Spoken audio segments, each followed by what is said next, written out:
Welcome back. This is the second part of a series on the British and their East India Company. This video is about British expansion in India.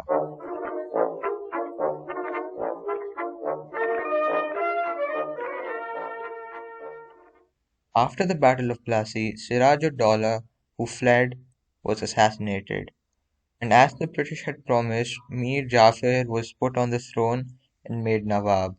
Mir Jafar did not follow the orders completely so as to maintain a public image. For this reason, the company had him deposed and placed his son-in-law Mir Qasim on the throne. Mir Qasim, however, did not want to be a puppet ruler and fought the British. He, however, was defeated at the Battle of Buxar, and Mir Jafar was reinstated as Nawab. The company took rupees 500,000 from the Nawab every month for their expenses. But they needed more money. By the time Mir Jafar died in 1765, the company had decided to rule directly.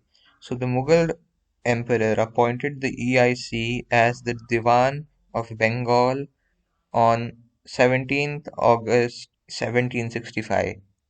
Now that the EIC collected taxes, they had a lot of money for their trade and expansion.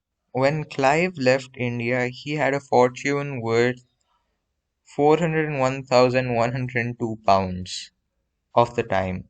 The EIC fought with the Maratha Empire multiple times and defeated them at the Third Battle of Panipat in 1761. After their defeat, the empire broke into smaller states who formed the Maratha Confederacy. The Maratha Confederacy fought three wars with the company but were defeated in the Third Anglo-Maratha War. Tipu Sultan was the ruler of the Kingdom of Mysore from 1782 to 1799. In 1785, he forbade his kingdom's traders from trading with or selling goods to the EIC. He also maintained good relations with the French. The EIC therefore fought four wars with Mysore, only defeating them at the Battle of Seringamapatnam in 1799. Tipu Sultan was killed and the EIC took over the state. They put the Wodeyar dynasty back on the throne but also imposed a subsidiary alliance. The East India Company forced Indian states into subsidiary alliances, which just meant that the Indians could not have their own independent armies but rather be under the protection of the company, and they then had to pay for the EIC forces, and if they failed to do so, the EIC would acquire their land. In 1801, the Nawab of Awadh had to give up half of the kingdom for failing to pay up. The kingdom of Hyderabad also had to give up territory. The EIC came up with a new idea. Governor General Hastings claimed that the EIC's authority was paramount and that to protect its interests, the company could annex any Indian state. By the mid 1830s, the company was worried about Russia's territorial expansion right next to Afghanistan.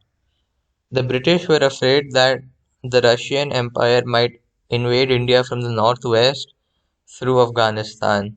They fought the First Anglo-Afghan War from 1838 to 1842 and tried to put a puppet ruler, but not for long. The company annexed Sindh in 1843 and Punjab in 1849.